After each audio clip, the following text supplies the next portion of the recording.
गुरु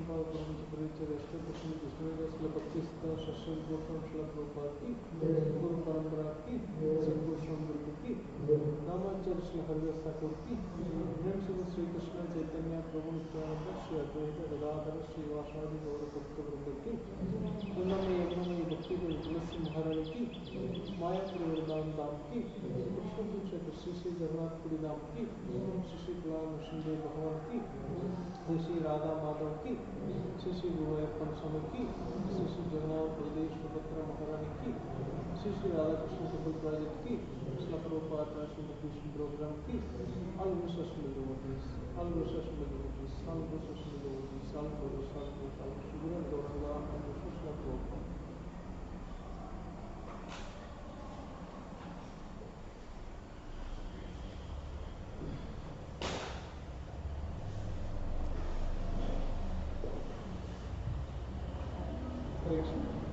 அனைவரும் பாதுகாப்பு மற்றும் நல்வாழ்வுக்காக நடைபெறும் ஸ்ரீ நரசிம்ம ஸ்தோத்திரம் அர்ச்சனையில் நமது மதிப்பிற்கு மரியாதைக்குரிய நமது ஜெயபிரகாசன் குருமாரி அவர்கள் உடல் ஆரோக்கியம் விரைவில் குணமடையும்.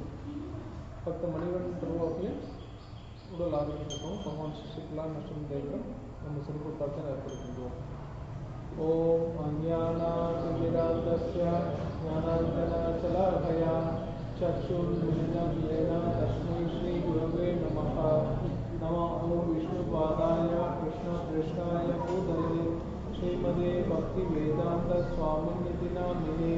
नमस्ते सरस्वती देवे गौरवाणी प्रचारिणे निर्विशेषशून्यवादी भाषाद्यदेशकारिणे. जय श्रीकृष्ण चैतन्य प्रभु नित्यानंद श्री अद्वैत गदाधर श्रीवासादि गौरभक्तवृंद. हरे कृष्णा कृष्ण कृष्ण हरे हरे, हरे राम राम राम हरे हरे. जय नरसिंह श्री नरसिंह जय जय श्री नरसिंहदेव. प्रहलादेश जय पद्मा मुहा पद्मा भृंगा. उग्रं वीरं महाविष्णुं जलन्तं सर्वतोमुखं. नरसिंहं बीजनं भद्रं मृत्युर्नमाम्यहम्. ओम नरसिंहाय नमः, ओम महासिंहाय नमः, ओम दिव्यसिंहाय नमः, ओम महाबलाय नमः, ओम उग्रसिंहाय नमः, ओम महादेवाय नमः, ओम पंकजाय नमः, ओम उग्रलोचनाय नमः, ओम रौद्राय नमः, ओम सर्वात्मदाय नमः, ओम श्रीमणाय नमः, ओम योगानंदाय नमः, ओम त्रिविक्रमाय नमः, ओम हरिणे नमः, ओम गोलाबलाय नमः, ओम शक्रिणे नमः, ओम जयाय नमः, ओम जयवर्धनाय नमः, ओम पंचजनाय नमः, ओम परब्रह्माय नमः, ओम अघोराय नमः, ओम घोरविक्रमाय नमः, ओम जलोन्मुखाय नमः, ओम जलमालिने नमः, ओम महाजलाय नमः, ओम महाप्रभुवाय नमः, ओम नीलक्षाय नमः, ओम सहस्राक्षाय नमः, ओम तुमीरीक्षाय नमः, ओम प्रभावनाय नमः, ओम महावंशाय नमः, ओम जलप्रज्ञाय नमः, ओम चंडकाय नमः, ओम सदाशिवाय नमः, ओम कन्याकशिपूतं सिद्धे नमः, ओम दैत्यदानव पांचजनाय नमः, ओम गुणवत्राय नमः, ओम महामित्राय नमः, ओम बलभद्राय नमः, ओम सुभद्राकाय नमः, ओम करलाय नमः, ओम विकलाय नमः, ओम विकर्ताय नमः, ओम सर्वकर्तिकाय नमः, ओम शिशुमाराय नमः, ओम त्रिलोकात्माय नमः, ओम ईशाय नमः, ओम सर्वेश्वराय नमः, ओम विभुवाय नमः, ओम पैगम्बराय नमः, ओम दिव्याय नमः, ओम अच्युताय नमः, ओम कागिने नमः, ओम माधवाय नमः, ओम मधुसूदनाय नमः, ओम अक्षराय नमः, ओम सर्वाय नमः, ओम अनमालिने नमः, ओम वरप्रदाय नमः, ओम विश्वम्भराय नमः, ओम अद्भुताय नमः, ओम पावियाय नमः, ओम श्री विष्णुवे नमः, ओम पुरुषोत्तमाय नमः, ओम अनगस्त्राय नमः, ओम नगस्त्राय नमः, ओम सूर्यज्योतिवे नमः,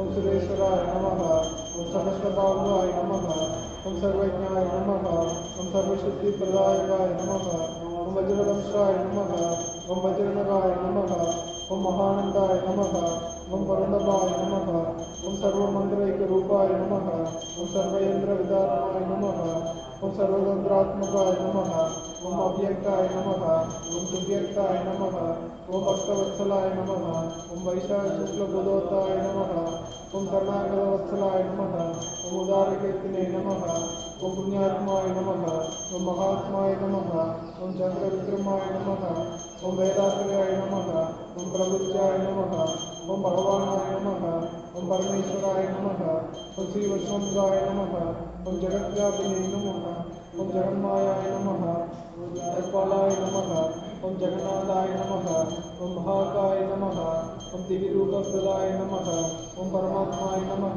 ओम परमज्योतिने नमः ओम निर्गुणाय नमः ओम निर्केशने नमः ओम परतत्वाय नमः ओम परधामाय नमः ओम सच्चिदानंद विग्रहाय नमः ओम लक्ष्मीनरसिंहाय नमः ओम सर्वात्माय नमः ओम धीराय नमः ओम प्रहलादपालकाय नमः ओम उग्रं वीरं महाविष्णुं ज्वलन्तं सर्वतोमुखं नरसिंहं बीजनं पत्रं मृत्युर्मृत्युर्नमाम्यहं जय नरसिंहा श्री नरसिंहा जय जय श्री नरसिंहदेव प्रहलादेश जय पद्मा मुखावत्मा भृंगा नमस्ते नरसिंहाय प्रहलादलाददायिने रम्याकाशीपूर्वक्षः शिलगङ्गानकालाये यो नरसिंहा परतो नरसिंहा यतो यतो यामि ततो नरसिंहा पाहि नरसिंहा हृदये नरसिंहा नरसिंहामदिं चरणं प्रपद्ये तव करकमलवरे नः अद्भुतशृङ्गा कलिता हिरण्यकशिपु तनुभृङ्गा जय केशवधृता नरहरिरूपा जय जगदीश हरे जय जगदीश हरे जय जगदीश हरे हरे कृष्णा कृष्ण कृष्ण हरे हरे हरे राम राम राम हरे हरे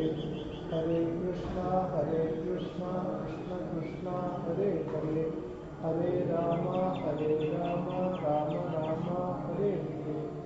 श्री नृसिंहदेव भगवान की, श्री जगन्नाथ बलदेव सुभद्रा महाराज की, श्री स्मिता की,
Hare Krishna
Bhavitam Kripaya Mune. O great sage, graciously be pleased to listen to the prayer of my humble self, for my mind is troubled by affection for my daughter.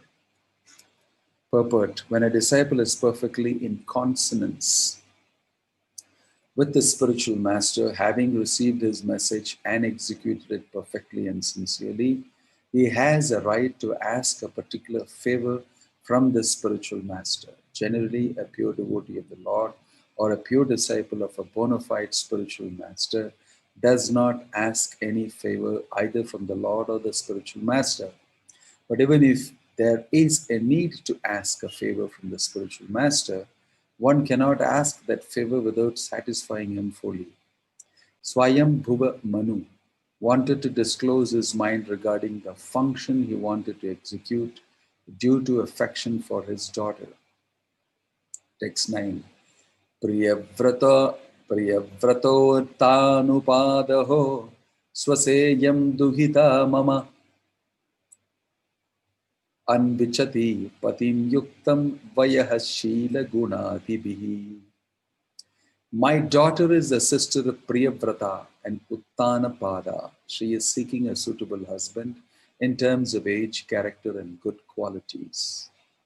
Purport: the grown-up daughter of Swayam Bhuva Manu, Devahuti, had good character and was well qualified. Therefore, she was searching for a suitable husband just befitting her age, qualities, and character.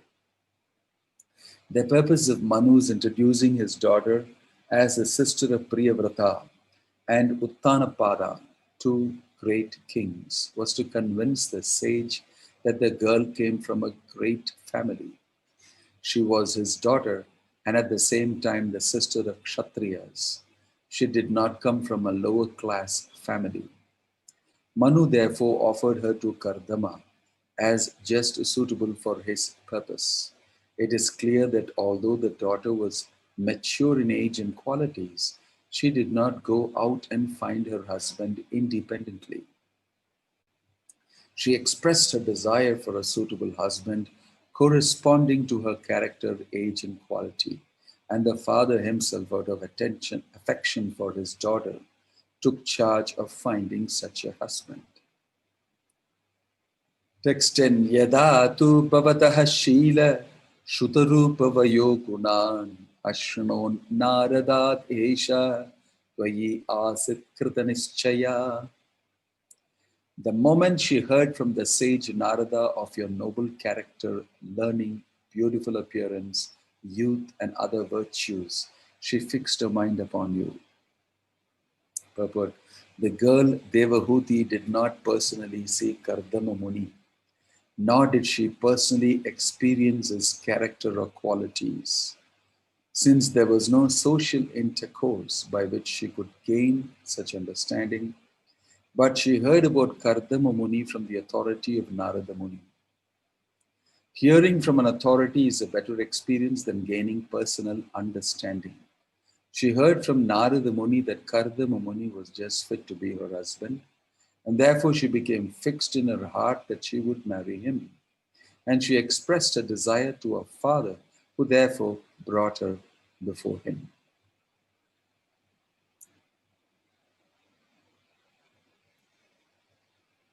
Interesting shlokas, so I'm just reading them so that we can build a whole understanding.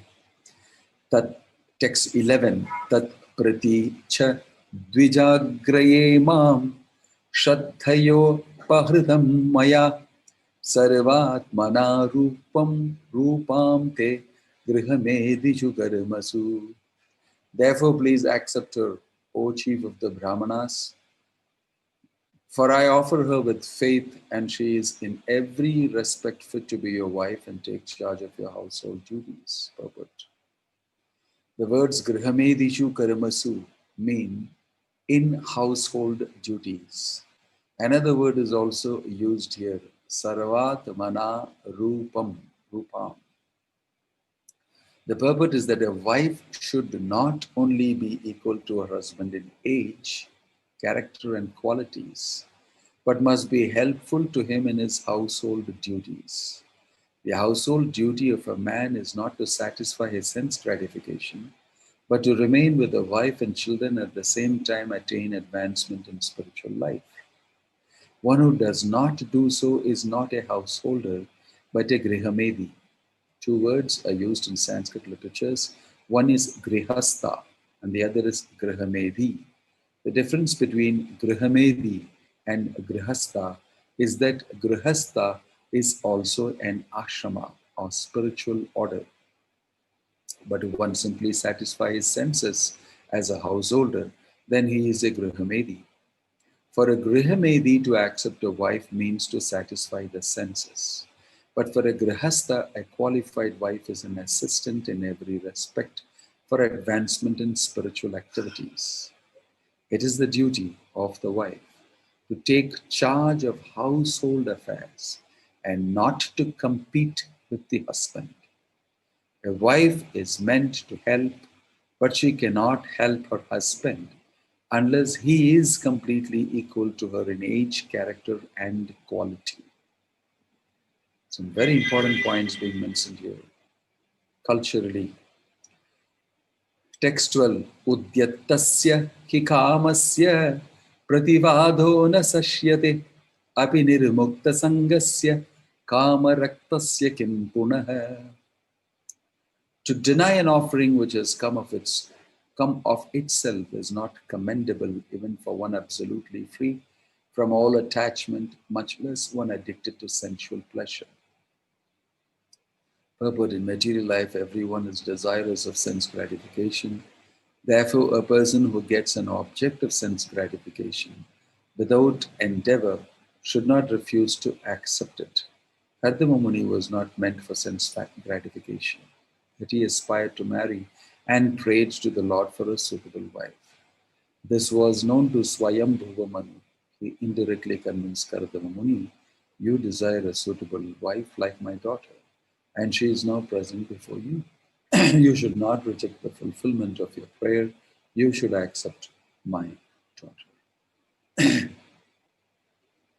Ya udyatam anadritya khina sham abhiyachate kshiyate tadyashah spitam manas chavajnaya hatah. One who rejects an offering that comes of its own accord, but later begs a boon from a miser, thus loses his widespread reputation and his pride is humbled by the neglectful behavior of others. Purport: the general procedure of Vedic marriage is that the father offers his daughter to a suitable boy. That is a very respectable marriage. A boy should not go to the girl's father and ask for the hand of his daughter in marriage. This is considered to be humbling one's respectable position.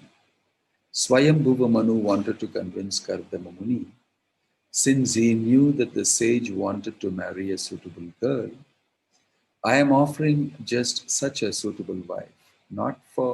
Do not reject the offer, or else because you are in need of a wife, you will have to ask for such a wife from someone else who may or may not behave with you so well. In that case, your position will be humbled."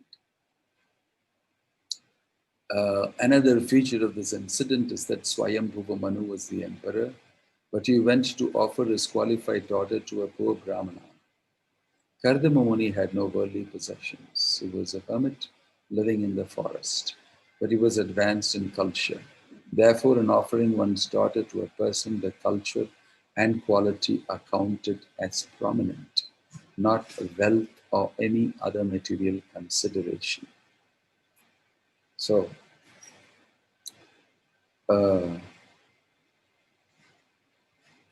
we will stop here. Om Jnanatimirandasya Jnananjana Shalakaya Chakshur Unmilitam Yena Tasmai Shri Gurave Namaha. Shri Chaitanya Manobishtam Stapitam Yena Bhutale Swayam Rupa Kada Mahyam Dadati Swapadantikam. Nama Om Vishnu Padaya Krishna Prashtaya Bhutale Shrimate Bhakti Vedanta Swami Namane. Namaste Saraswate Deve Gauravani Pracharine Nirvishesha Shunyavadi पाश्चात्य देशतारिणी जय श्री कृष्ण चैतन्य प्रभु नित्यानंदा श्री अद्वैत गदाधार शिवासादि गौर भक्त वृंदा हरे Krishna Krishna Krishna Hare Hare Hare Ram Ram Ram Hare Hare. So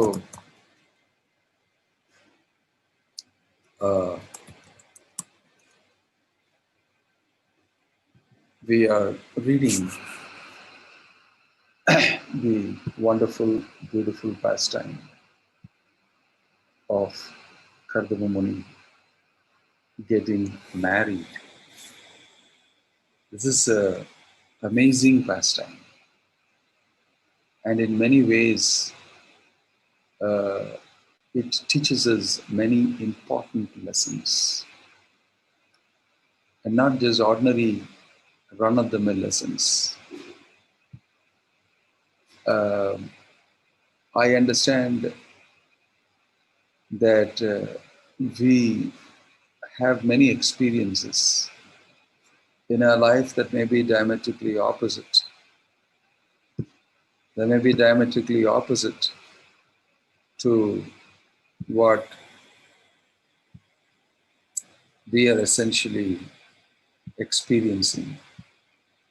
Sometimes devotees have many different experiences that are not always something that they can say is as per fittingly as per the Shastra, as per what is given to them, opportunities, etc.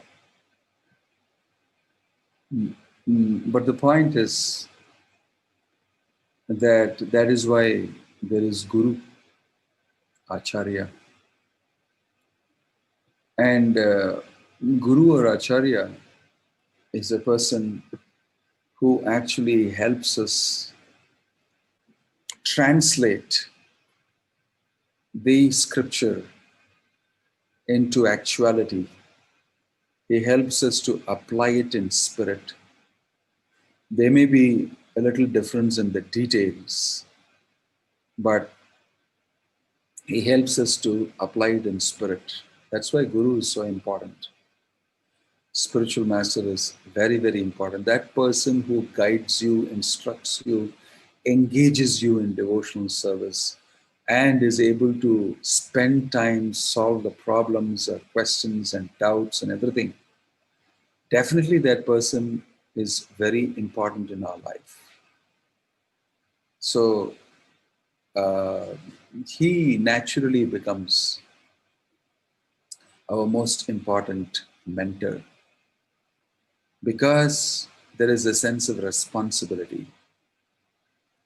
So here you can see that these responsible roles have to be played by everybody. How Swayambhuva Manu is playing that very responsible role with great sensitivity. He's playing that role for his daughter. So he is the guru of his daughter. And then Kardama Muni is going to become the guru after that. That's why this is an important handover. Handing over. Kanyadana means handing over responsibility. I am no more going to be her guru. You are going to be. This happens to a girl. She is transferred as a possession to another man who becomes her shelter. And she is supposed to listen to him, guide herself under the influence of the husband, and actually go back to God. That's the business of life for everybody, whichever body you may be in, right? Whichever body you may be in does not matter. So it's very important for us to understand these shlokas very nicely in the right context. Some key verses, some key important sentences in the Bhagavatam. I could have picked up many, but since we are just reading through, some of it is not acceptable to people in this day and age. And I am not surprised because cultural values have gone down a lot. And that has gone down a lot because there is no education about what really is the goal of life. Culture means the goal of life is fixed. You learn that from the Shastra, from education. And culture means that activity, both material and spiritual, that lifestyle, that relationships, that type of setting that helps you to achieve the goal of life. Culture is a verb. Culture means activity, action, uh, thoughts, mentality, consciousness. All these things are very much closely associated with culture.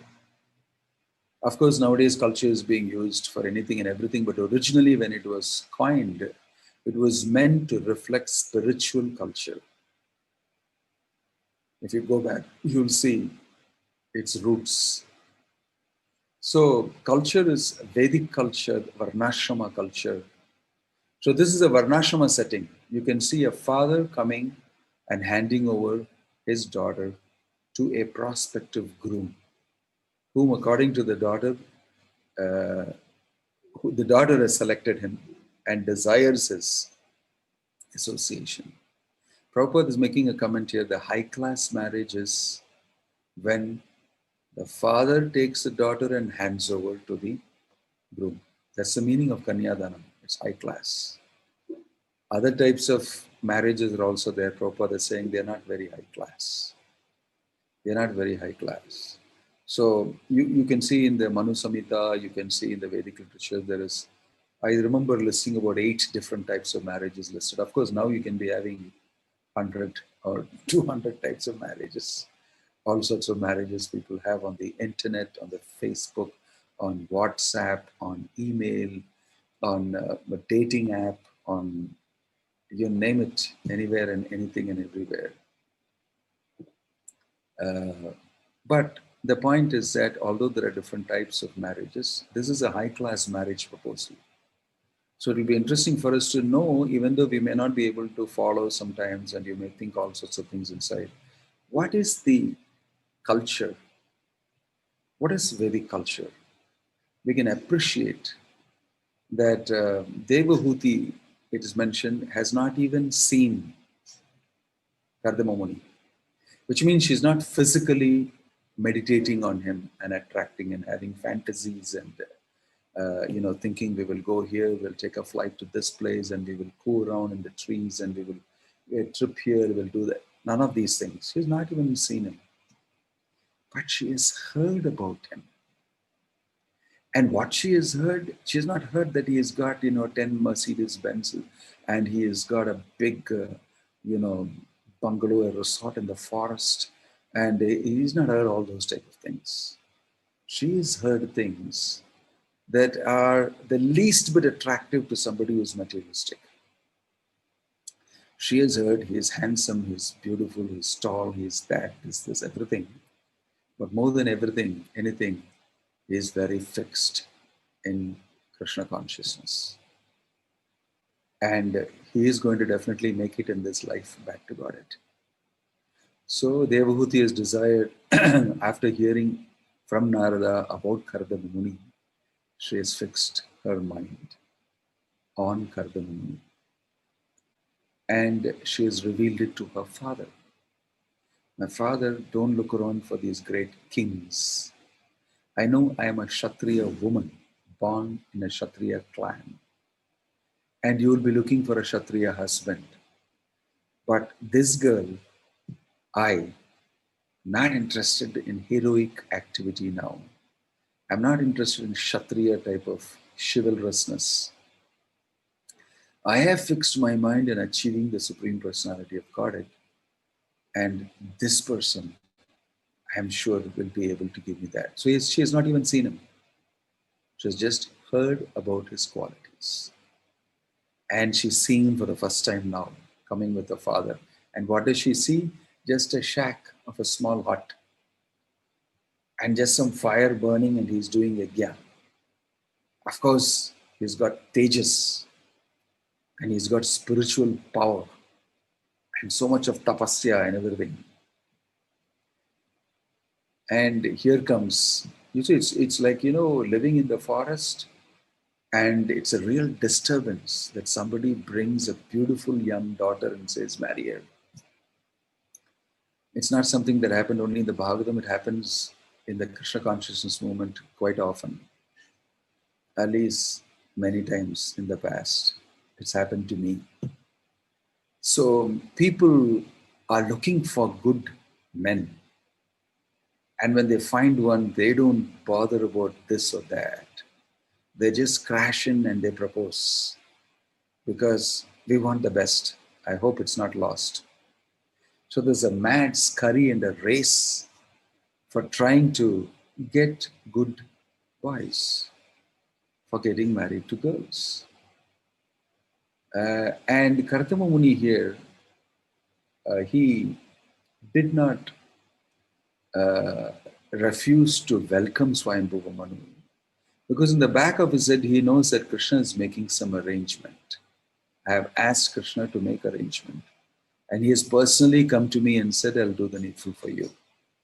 And instantly this is happening. So he must be knowing this is Krishna's arrangement. So he's acting in accordance with that. But the interesting thing here is that Swayambhuva Manu, although he knows that this person is looking for marriage, he is definitely feeling that there may be a chance that he may not think it's a great choice. He may reject it. Why? Because it's a Kshatriya approaching a Brahmana. It's a Kshatriya lady getting married to a Brahmana. And it's not necessary that a Brahmana would accept a Kshatriya lady. Brahmana will say, I want a Brahminical girl, well trained in her house, how to look after, has Brahminical standards and everything. That's the type of thing that a Brahmana will look for. Swajati, same type of tribe, same type of caste, same type of this thing. And it is normal even today. People all say that same caste we want. Because it's comfortable. Your expectations are more or less predictable. So there will be some sort of a compatibility. So you must understand here that he is a Brahmana, Kardama Muni. Swayambhuva Manu is a Kshatriya. And Devahuti is a Kshatriya girl. And she has come to marry this Brahmana. You have, I think, Anuloma, Pratiloma, all types of weddings described. I don't remember exactly what this is. But it is a lower class person requesting from a higher class. That feeling would have been there in Swayambhuva Manu. This is my own feeling after reading this. So therefore, there is definitely a better choice available for Kardama Muni. There are so many beautiful Brahmin girls, daughters of so many sages in the forest. He must be having a very good choice.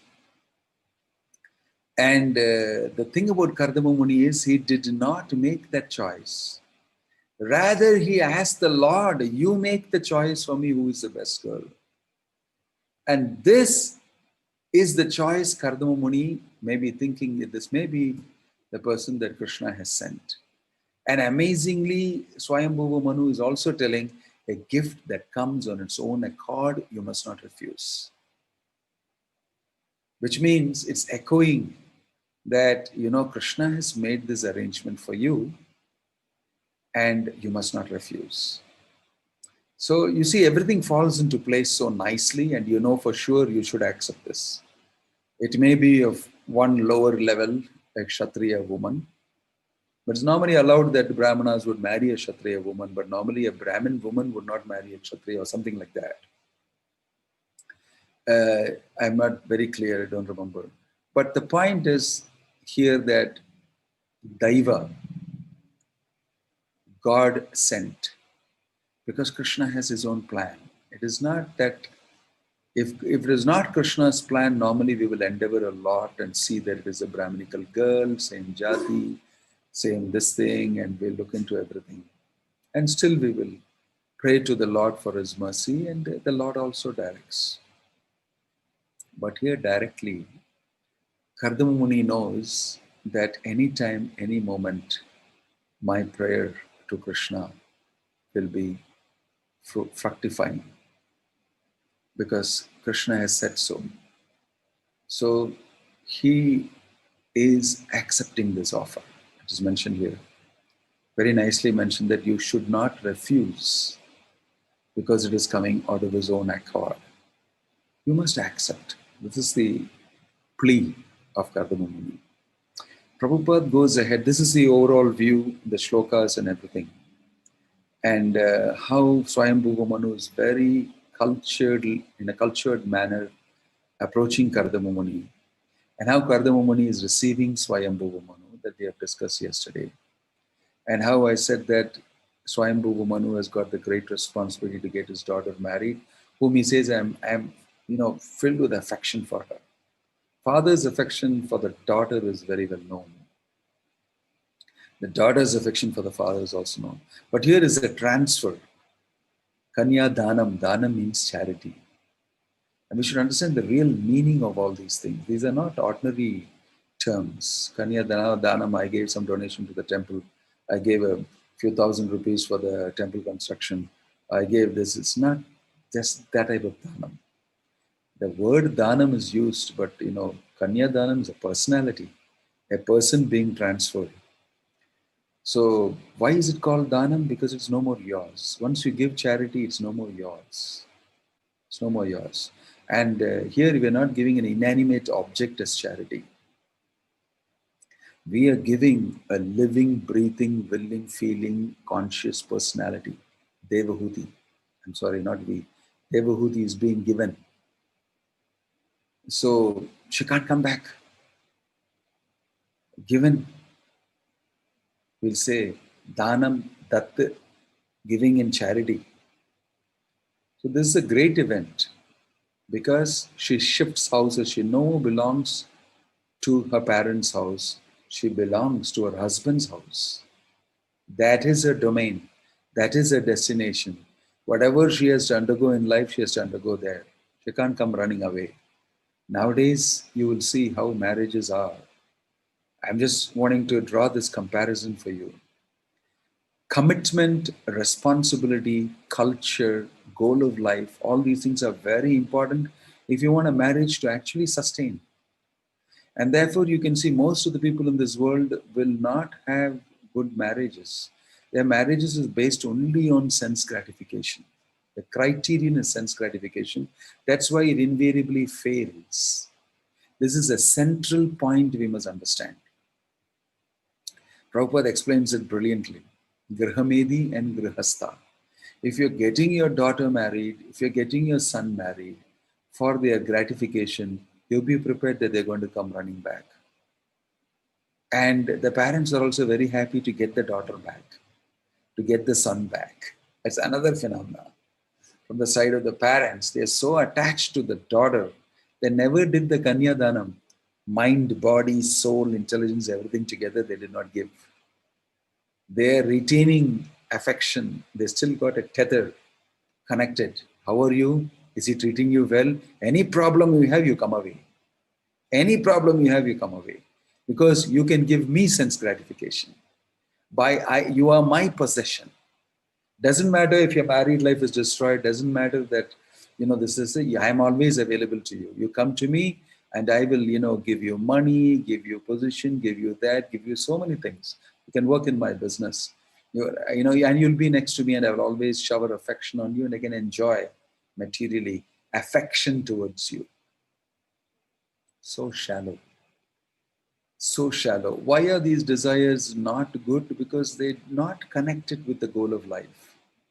They're connected with sense gratification, from the very subtle to the very gross. So men also, when they get married on the basis of gross desires, definitely they'll face problems. That's how it's been throughout.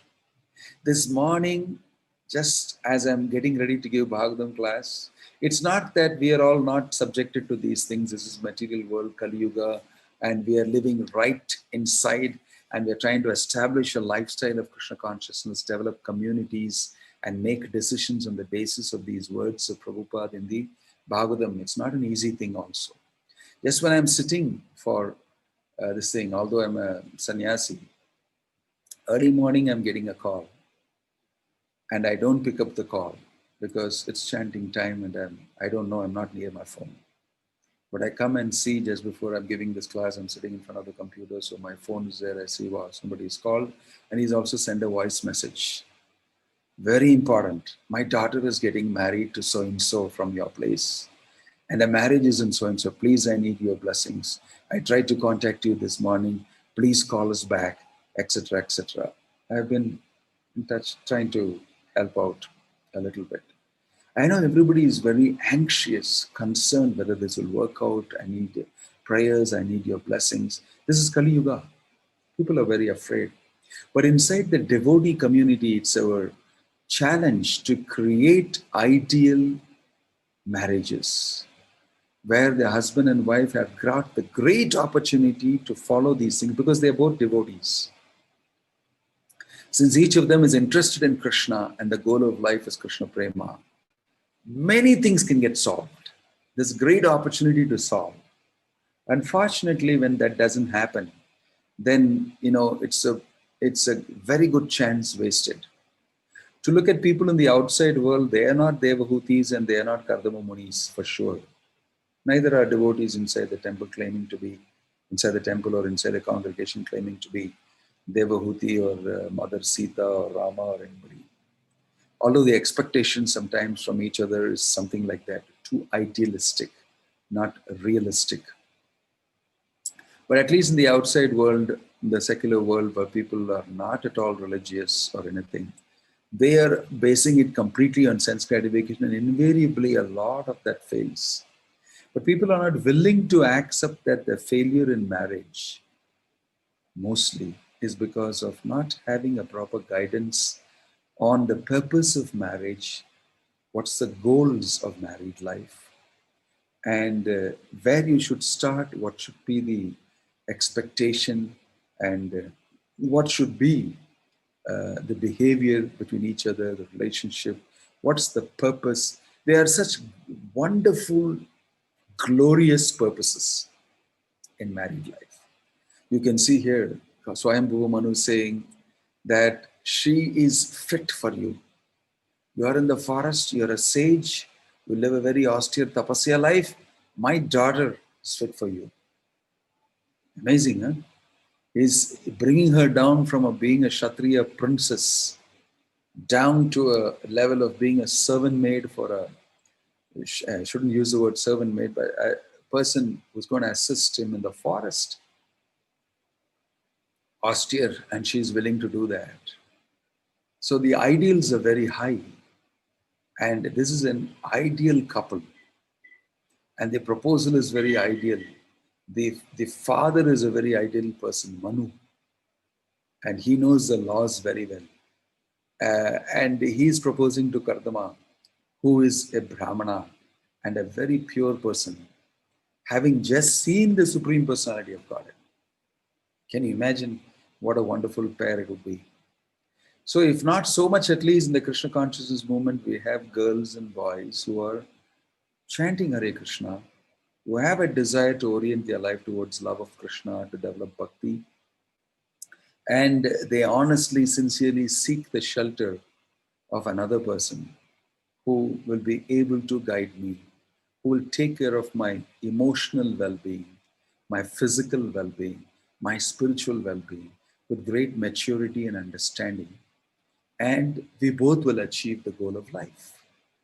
And this is not something impossible. I have seen many couples in Krishna consciousness who are very mature, who counsel others, and who have a very good grahastha household atmosphere. They have children. They face quite a few challenges, but they keep within the principles of Krishna consciousness.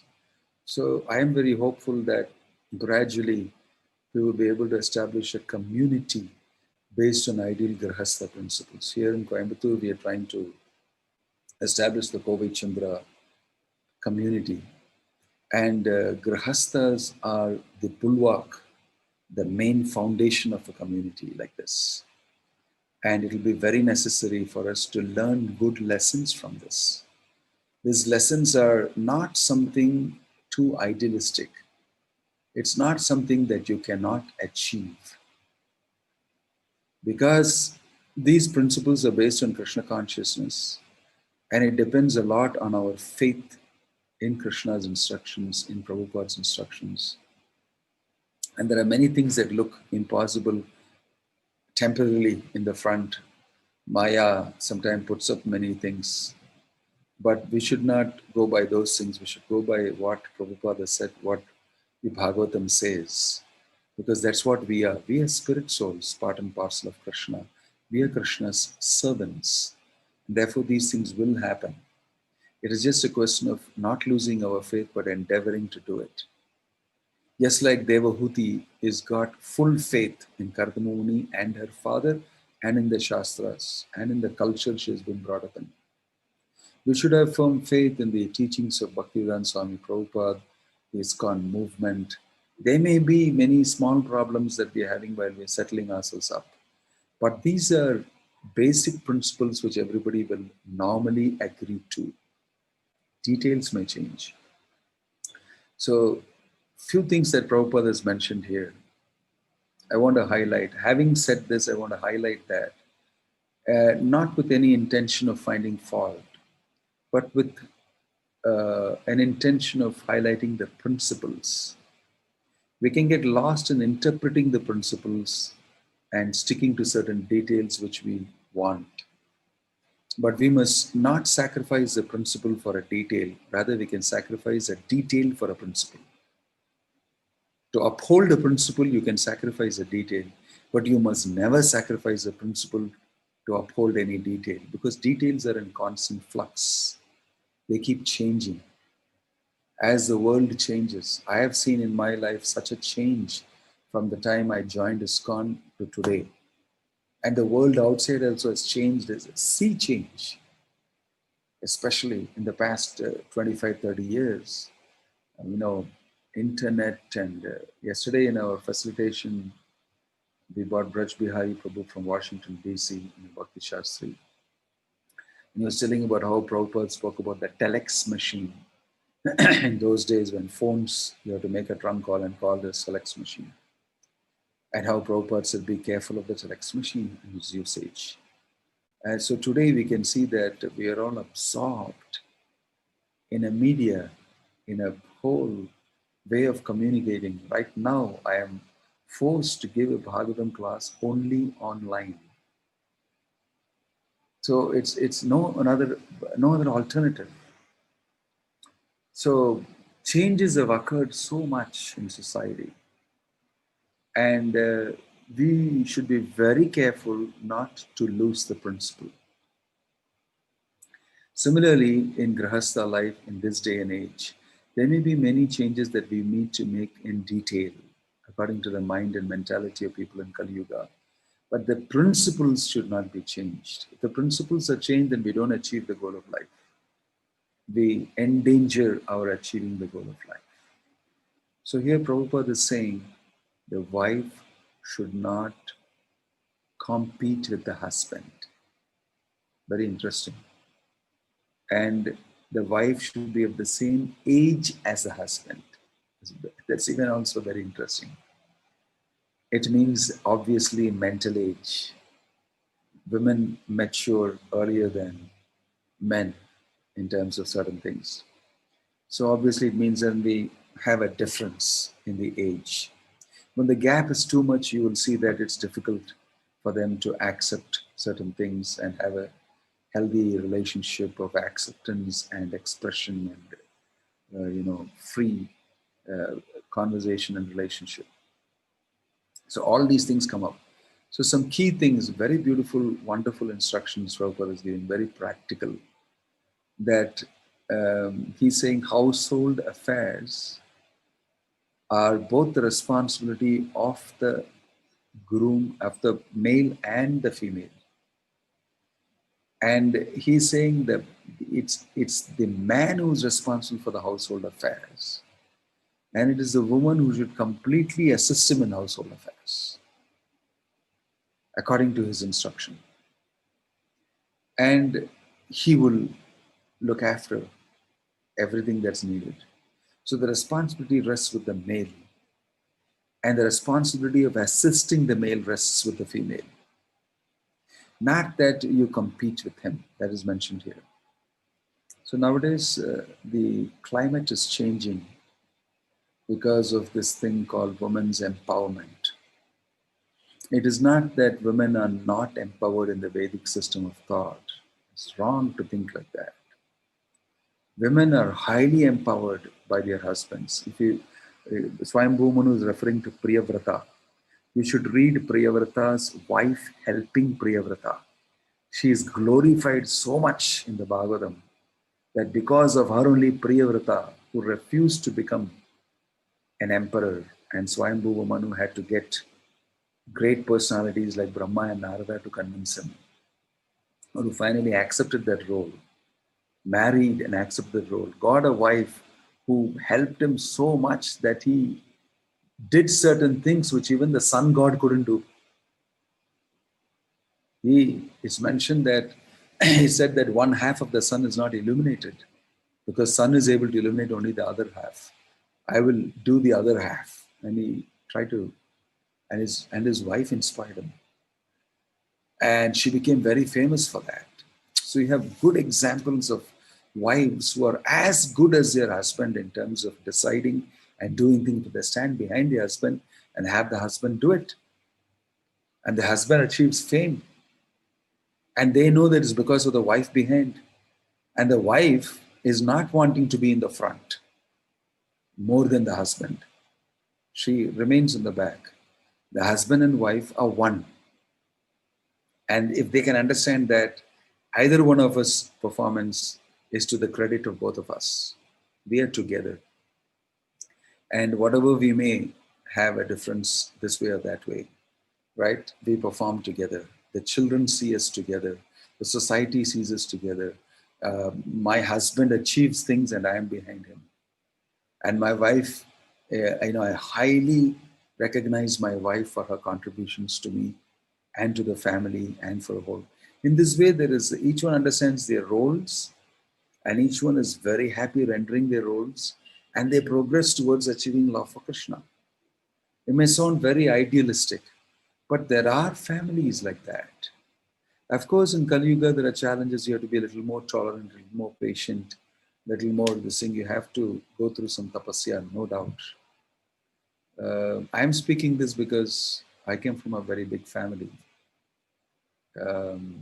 My mother had actually 10 children, 2 of them died. One died and the other one died at birth or something. And my father and mother stayed together for 54 years of married life before she passed away, and then my father passed away after 2 years. So I have actually seen from my younger ages what a lot of austerity and penance that the parents went through to maintain a family. So many things happen inside a family in Kali Yuga. Right? It's not at all easy. But the happy thing is that a lot of them became Krishna conscious. So there is some solace. Similarly, in Kali Yuga, we have a lot of challenges even in managing the micro families that today Grihasthas have. They don't go beyond 2 children or something. They can't. They simply can't. Very rarely I see some people having 3 or 4 children nowadays. Now they're even thinking of adopting children. In the Western world, it is no chance of children at all. Because of that, their race is finished. Their race itself is finished. There's no second generation, third generation, very less. So that's a different botheration, a different worry. But a family, a husband and wife, is a great science. You may be thinking that I'm speaking, I'm not married and I don't have experience, so it's easy to speak. True.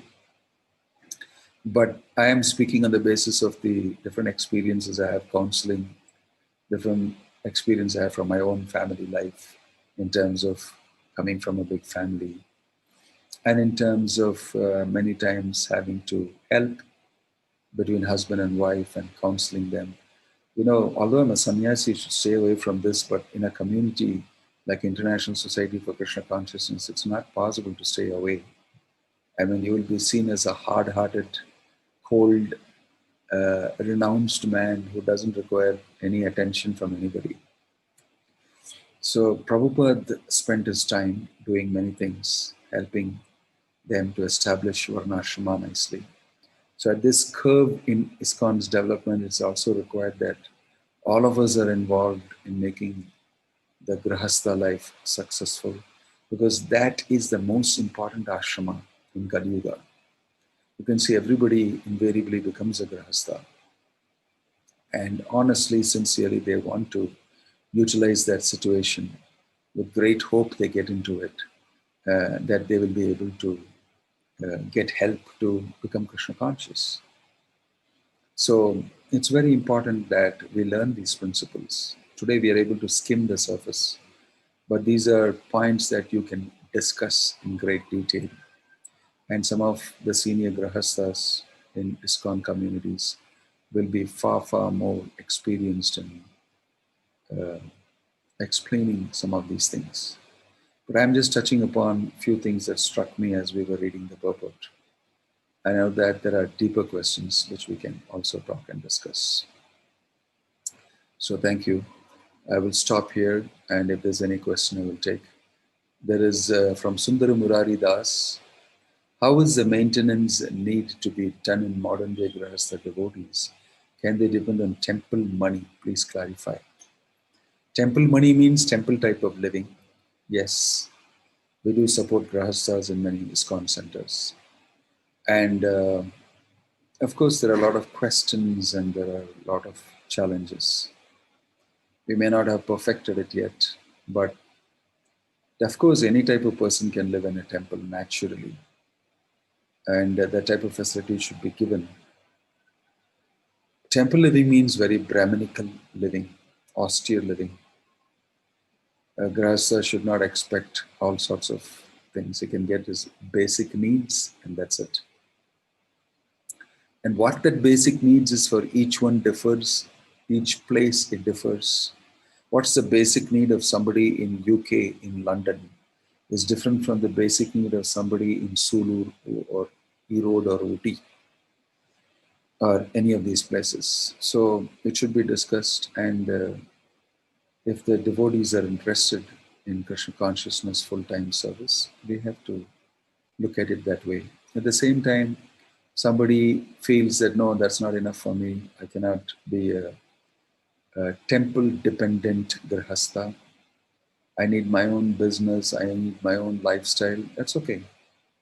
So somebody can stay even outside and he can earn his own money, do his own business. And maybe he'll have limited chances or opportunities or time to engage in devotion service. That's okay. He can still serve. There are many devotees in history who served like that.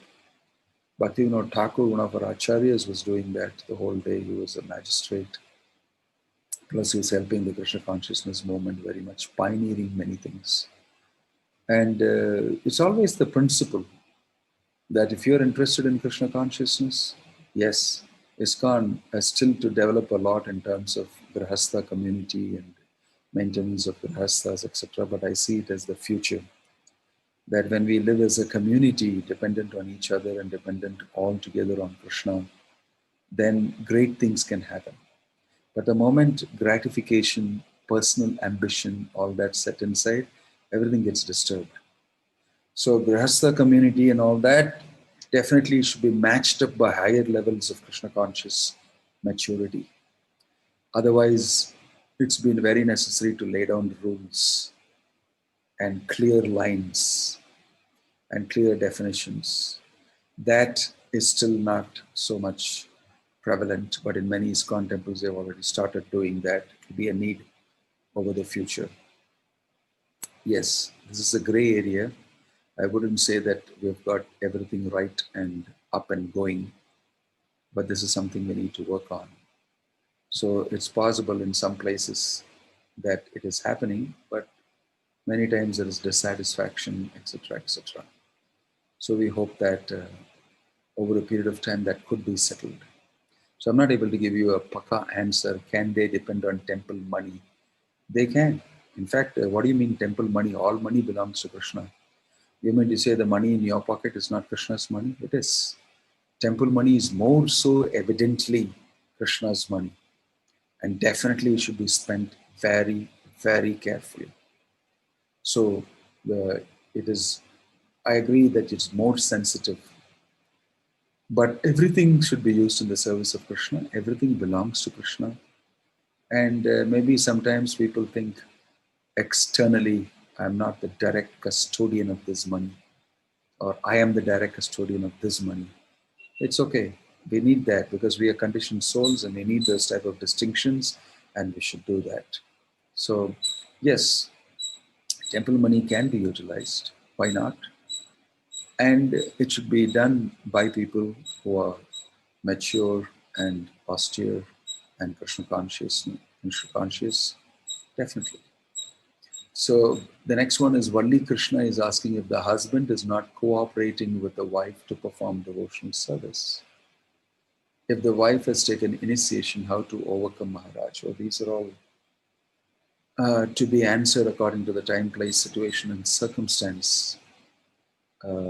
So it varies, but generally speaking, if the husband is not cooperating, then you have to wait sometimes to change the husband. Sometimes in this Kali Yuga time, you give up, you say, no, no chance.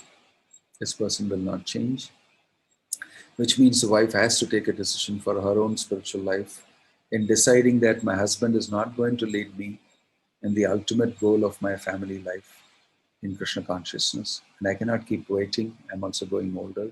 So I have to commit myself. That means you have a clear talk with the husband. I'm going this way and you're not interested. Then don't interfere in my this thing too much. I hope I'll do all my service that I need to do in the household, like this, but I don't take part in the following things.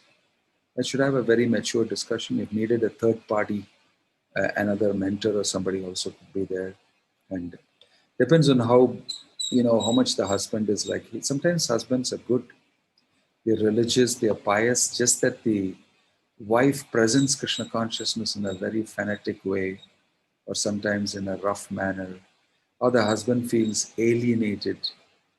He feels being pushed to a secondary position, and their ego is hurt, and they are challenged. Sometimes, even in married devotees' position, you can see that there's difference of opinion between the husband and wife, because the wife is expecting that the husband will be like Lord Ramachandra, because she thinks she is Sita in terms of her austerity and in terms of her Krishna consciousness. Or sometimes the wife thinks that I will do service only to my guru, not to you. You are a materialistic rascal, whatever. Sometimes they say these things. It hurts the person so much, and he becomes inimical towards the Krishna consciousness movement, towards the wife, towards everything. He becomes depressed, and it's so bad. And so I don't know, because that's why I said time, place, and circumstances. If the wife has been very reasonable and she is, presented things properly, and in spite of that, this is happening, then that should be looked upon in a different way. But if the wife is not presented Krishna consciousness properly with due diligence and due consideration of the situation that they are in, or the husband is in, and the children are in, it requires a lot of patience, tolerance, and maturity to find out a solution little by little and progress in it. So it's not so easy to answer your question, but I think I've generally done. Sometimes you need to take decisions, no doubt. The wife needs to take decisions if she has concluded that the husband is not going to take it up immediately, or maybe taking it up later, or may not take it up at all. So I agree that we need to make decisions and have a discussion. And if that doesn't work out, the next best thing and the next best thing. Sometimes some extreme decisions are also taken by some of the ladies, which is because it has become maybe sometimes violent or physical. And This is Kali Yuga. So according to the time, place, situation, and specific instance, we need to work out a solution. I hope that helps you, Vali Krishna. So Divya Prakash, what is the role of astrologer in sort of marriage matching? Yes, Prabhupada asked us to look into horoscopes that we have, you can see in this purports, it comes again.